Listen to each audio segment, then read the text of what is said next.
¿Qué tal? Les habla Jorge Gestoso. En el programa de hoy, la verdad electoral de Venezuela con otro notable invitado, Matías Casiabue, politólogo directamente desde Buenos Aires. Matías Casiabue, una cálida bienvenida al programa. Un gusto, Jorge, estar en contacto contigo y con tu audiencia. Matías, tú has publicado en tu cuenta de la red X, ex Twitter, leo textualmente tus palabras. A confesión de parte, relevo de prueba, dices tú.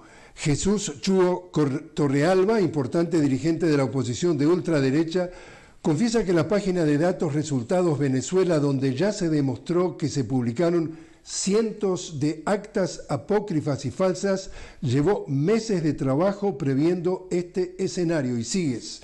Las declaraciones no son de un cualquiera. Chúo, dices tú, fue secretario ejecutivo de la MUD, la Mesa de Unidad Democrática, durante 2 años y medio, entre 2014 y 2017, y bajo su dirección, la oposición ganó las elecciones parlamentarias del 2015 que determinaron la aparición del engendro de Juan Guaidó como presidente encargado y el inicio de las guarimbas, la violencia callejera que montó la oposición y que cobró la vida de decenas, de ciudadanos que particularmente de origen popular, la mayoría de ellas, e identidad chavista. Y ahí abres un signo de interrogación y dices, Torrealba sabía del hackeo de 30 millones de ataques por minutos al que se sometió la página web y los circuitos de comunicación del Consejo Nacional Electoral, el CNE, el día de los comicios. Ahí cierras el signo de interrogación y abres otro y dices, es uno de los autores intelectuales del libreto político fascista. Todo esto para preguntarte entonces, Matías, que lo que se viene repitiendo por todos los frentes es ¿y dónde están las actas? A estas actas es la que apela entonces esta oposición para tratar de desacreditar el proceso electoral. Exactamente, ¿no? Lo de Torrealba, que digamos es un cuadro de organización de la oposición venezolana, de un cuadro importante que incluso llevó a grandes éxitos en la perspectiva de ellos, como ni más ni menos ese proceso electoral que desembocó en la gestación de Juan Guaidó como presidente encargado, ¿no? Y de ese inicio de violencia política de las famosas guarimbas. Y un poco lo que uno visualiza en este escenario electoral presidencial de Venezuela es que se intentó replicar el libreto, ¿no? Por varios aspectos. Y Torrealba en algún punto poniendo la luz sobre efectivamente esta página de resultados apócrifos, casi que señala que es de su autoría, ¿no? Levantando y reivindicando la robustez de esta página, los meses de creación que tuvo esta página, un poco que pone en evidencia un libreto opositor que se intentó imponer y que realmente ha puesto en crisis ese proceso electoral, ¿no? Y que plantea un escenario donde se han articulado en torno a ese libreto grandes actores económicos y políticos, no solo de Venezuela, sino también de los Estados Unidos, ¿no? Y me parece que Torrealba señala algo que no es notable. Uno cuando recorre esa página se da cuenta que en 48 horas no se pueden cargar las 30.000 actas de mesa o el 80% que Torrealba indica de las mismas, ¿no? Estamos hablando de un sinnúmero de actas que habría que procesar, poner números, cargar en tablas para dar sus resultados que dieron. Entonces, es evidente que la misma explicación de Torrealba pone en evidencia la falsedad de muchas de esas actas, ¿sí? Que son apócrifas, que tienen que ver con procesos electorales anteriores, o que están adulteradas, o que son abiertamente falsas. Ni más ni menos, por ejemplo, no queda ninguna duda que Nicolás Maduro votó. Y cuando uno busca en esa página apócrifa los resultados de esa mesa, no aparecen, aparece un error. Y así con cientos y cientos de figuras, con cientos y cientos de actas que, por ejemplo, anulan la participación electoral de tarjetas partidarias, tanto de la oposición como del oficialismo. No hay actas partidarias, por ejemplo, donde aparezca Futuro, que es una coalición, un partido político dentro de la coalición oficialista del chavismo, ¿sí? No hay actas que aparezca Futuro, siendo uno de los espacios que más votos obtuvo dentro del gran polo patriótico. Entonces, ese libreto para mí está perfectamente articulado, punto número 1, al hackeo tremendo, el más importante de la historia, o uno de los más importantes de la historia, que vivió el CNE con 30 millones de ataques cibernéticos por minuto, y por otro lado, con el escenario recreado de guarimbas, ¿sí? De intentos de guarimbas, con 10 grandes focos centralmente en la ciudad de Caracas, el día lunes 29 por la noche, que tanta zozobra generó a la ciudadanía venezolana, tanto del oficialismo como de la oposición, ¿no? A la ciudadanía identificada con uno o otro polo, esa violencia generó mucha zozobra y mucho malestar, ¿no? Y esto es lo que está permanentemente repitiendo y repasando en todas las redes sociales y en todos los medios de comunicación hegemónicos a nivel nacional e internacional, que estos señores tienen las actas y esto es lo que vale y por tanto todo lo demás es fraude. Exactamente. Se recorrió, grandes dirigentes de la oposición planteaban que el único resultado que iban a reconocer antes de las elecciones iba a ser el de sus actas, lo cual fue muy llamativo, algo que parecía que no importaba antes de la elección. Transcurrida la elección, recuperando esas declaraciones, vuelven a poner en evidencia esta situación y esta construcción, repito, de este escenario que también tiene o intentó construir ese día lunes un escenario de violencia. Hay que decirlo, yo estaba en Caracas el día lunes, había a partir del mediodía protestas ciudadanas genuinas, ¿sí? No es que la oposición no existe electoralmente, ¿no? Son 4 millones de votos según las cifras que ya ha brindado el CNE para la plataforma de Unidad Democrática.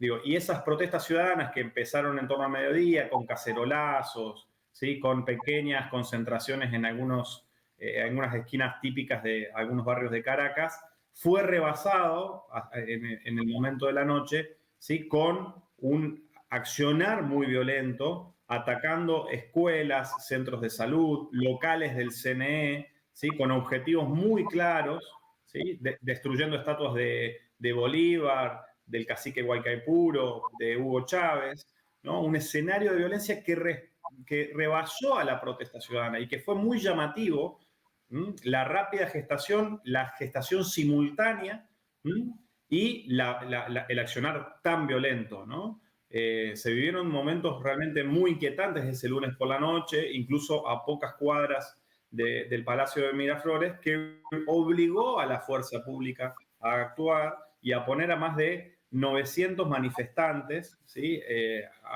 En manos de la justicia, ¿no? Que no es menor ese número, que obviamente se han ido algunos de esos actores saliendo, han sido escarcelados, pero el registro es de jóvenes fuertemente armados, muchos de ellos con problemas de adicciones y que no habían ejercido el derecho al voto. Y eso llamó mucho la atención, ¿no? ¿Cómo vas a protestar por una elección democrática en donde vos no participás sufragando, ¿no? Entonces, habla de un libreto, habla de un armado deliberado para recrear esa violencia y habilitar una crisis que ensayara un cambio de régimen, un cambio de gobierno en la Venezuela, ¿no? En la Venezuela que todos conocemos. También, Matías, para aclarar, digamos, tu punto de vista, tú también publicas en la red X un aspecto que me interesaría también profundizar y tú pones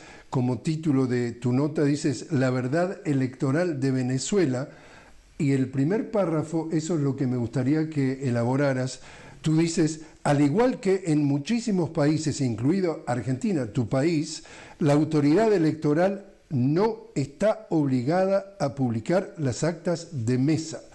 Esto me parece relevante porque entre el discurso que estamos escuchando, es decir, esta andanada de mensajes por las redes, se pone énfasis en justamente esto, que las actas que publicaron esta gente de María Corina Machado y compañía y Edmundo González son las que son Y entonces la cuestión es, o la pregunta es, ¿y qué pasa con las actas? Las actas, digamos, a nivel del CNE. Y tú aclaras que al igual que en muchísimos países, yo repito, tú dices, incluida Argentina, la autoridad electoral no, énfasis en no, está obligada a publicar las actas de mesa. Explícanos. Exactamente. Igual que en Venezuela, en el caso argentino, no se publican las actas. Las actas de escrutinio de mesa tienen la idea de una salvaguarda electoral para tanto las autoridades de mesa en particular, que son autoridades electorales, institucionales, como de los fiscales o testigos, ¿no? Ahora, no son documentos de carácter público. Las actas sirven como un resguardo de lo que efectivamente se escrutó.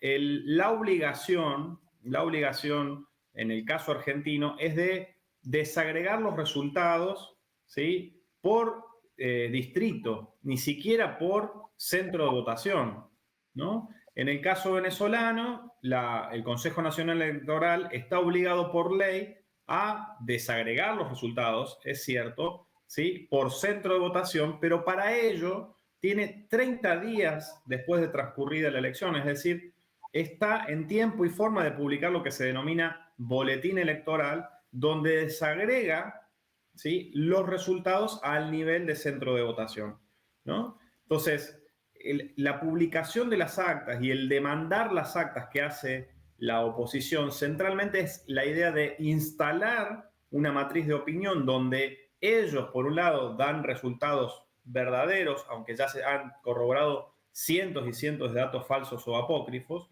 y por el otro lado, plantear que es el gobierno el que esconde las actas, es el gobierno el que no quiere mostrar los resultados cuando primero ya brindó dos partes electorales, el primero el propio domingo, lunes de madrugada, el segundo la semana pasada, donde ya desagrega en mayor medida los resultados y confirma que la tendencia es irreversible en favor de Nicolás Maduro como presidente reelecto, y al mismo tiempo no niega, que está en tiempo y forma el CNE en transcurrir, en plantear la publicación de este boletín electoral en el marco de estos días, en el marco de este mes después de la elección del día 28 de julio.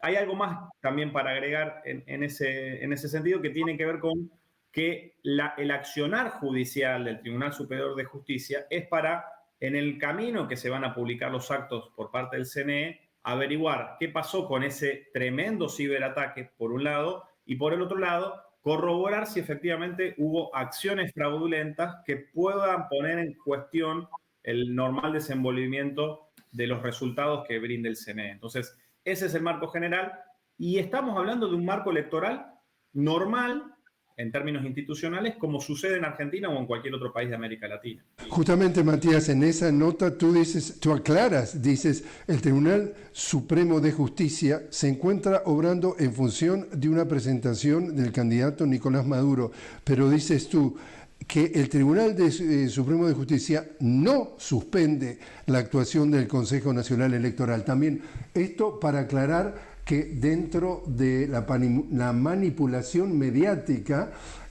obedecen como argumento que en realidad el Tribunal Supremo de Justicia no debe meter sus narices en todo esto si no es un tema del Consejo Nacional Electoral. Y tú con esto lo estás reafirmando que no es competitivo. Tú simplemente estás aclarando de que no suspende la actuación.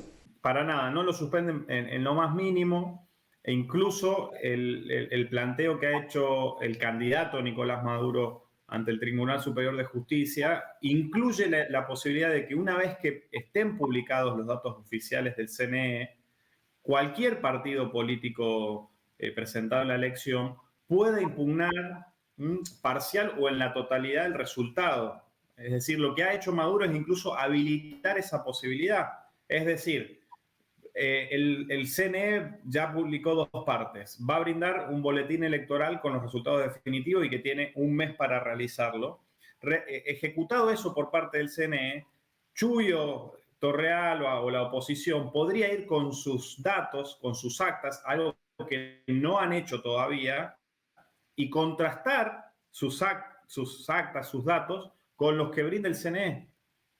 Y hay que decirlo que en el mientras tanto la justicia ha intentado recopilar esa información que ya ha llevado el CNE, que ya ha llevado el Partido Socialista Unido de Venezuela, que ya han llevado otros partidos políticos al Tribunal Electoral, ¿sí? Del Tribunal Supremo de Justicia, la Sala Electoral del Tribunal Supremo de Justicia, y la principal oposición no lo ha hecho, no ha llevado pruebas. Han ido a declarar, ¿sí?, los tres principales partidos de oposición de la plataforma de la Unidad Democrática, pero no han llevado pruebas sobre el supuesto fraude, ¿no? Entonces, vuelven a poner un manto de dudas sobre lo que ellos le están planteando, porque si realmente hubiese fraude, deberían llevar pruebas. Y si no llevaron pruebas es porque saben que presentar pruebas falsas ante un Tribunal Superior de Justicia de cualquier país es un delito, ¿no? Entonces, en ese marco es cuando se empieza a dilucidar que toda esta trama narrativa, todo este libreto político opositor que ensayó una crisis institucional y a partir de ahí, ¿sí?, intentar ser el gobierno, que por el momento todo indica que no podrían llegar a ser gobierno a través de las urnas, a través del proceso normal institucional de Venezuela, ¿no? Todo este libreto empieza poco a poco, progresivamente, a desarmarse. Matías, te invito a hacer una pequeña pausa. Estamos hablando con Matías Casiagüe, politólogo directamente desde Buenos Aires, sobre Venezuela luego de las elecciones presidenciales. Ya regresamos.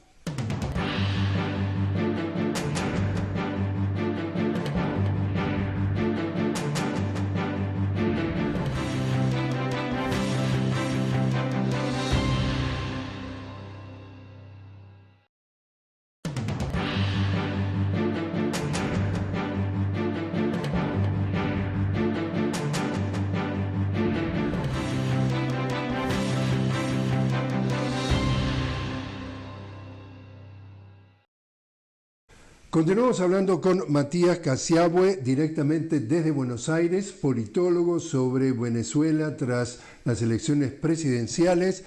Matías, en la página del portal Nodal se ha publicado un informe, un extenso informe, bajo el título de Venezuela, un intento de golpe en marcha. Tú fuiste parte de la redacción de ese informe que tiene por lo menos un índice con 7 grandes capítulos y un anexo que termina diciendo cronología de una denuncia de fraude anunciada.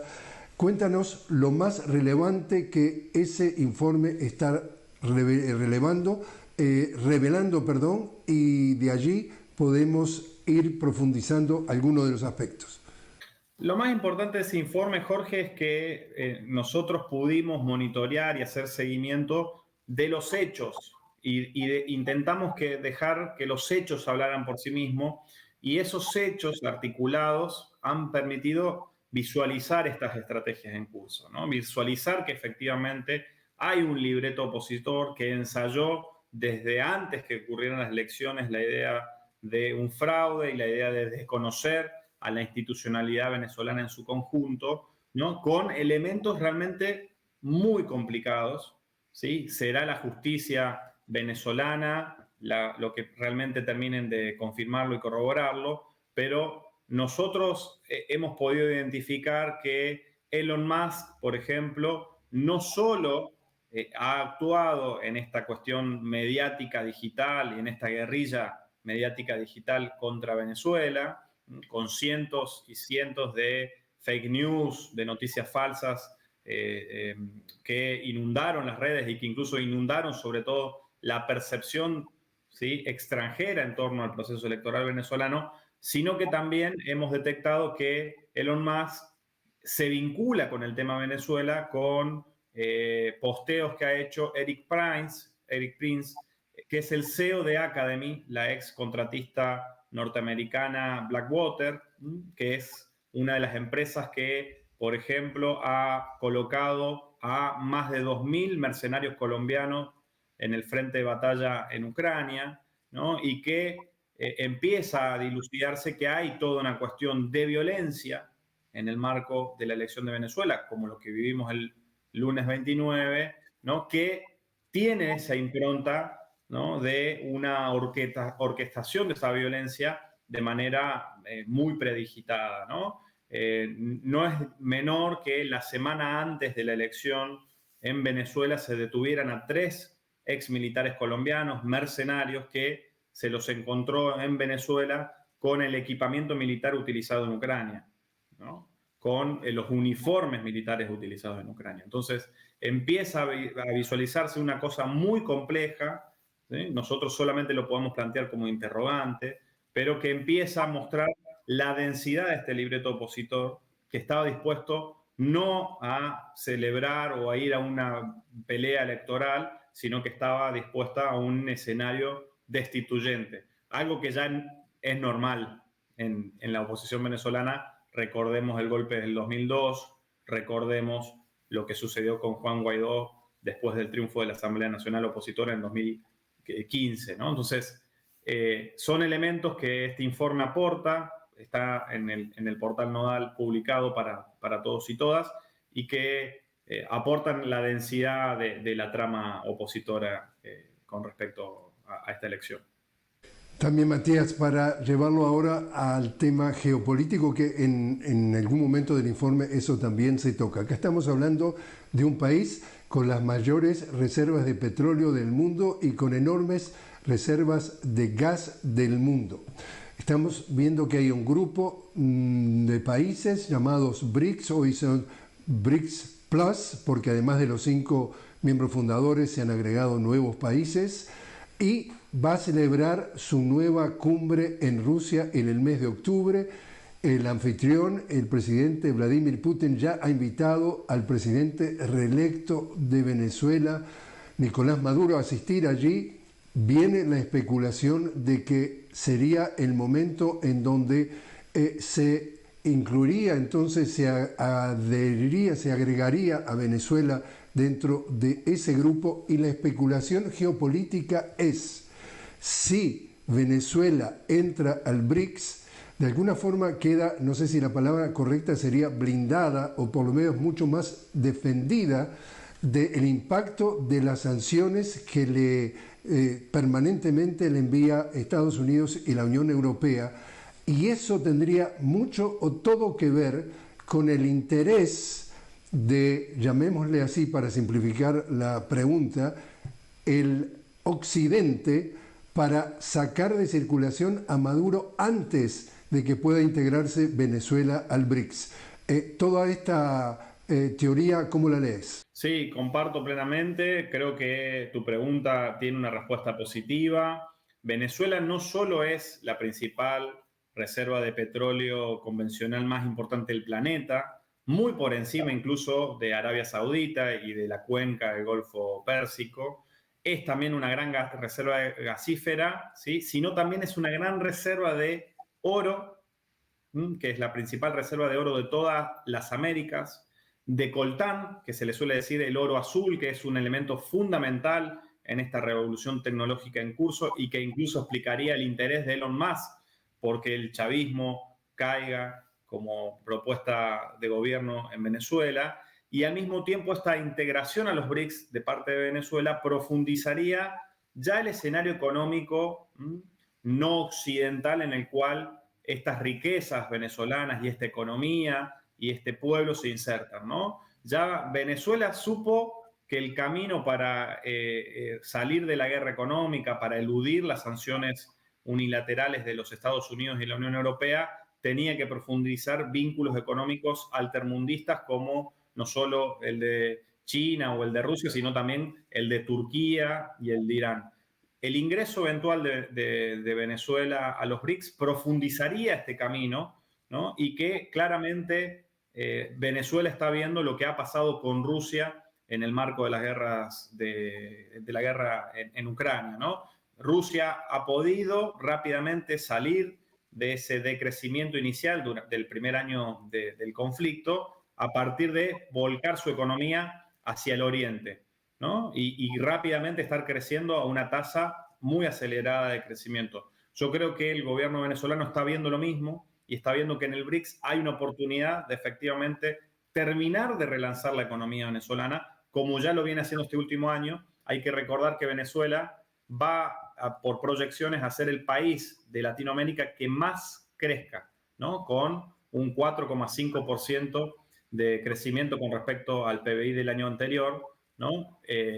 Y que, digo, son informaciones que brinda el propio Fondo Monetario Internacional, ¿no? Y con una inflación que se ha estabilizado a menos de un punto porcentual mensual.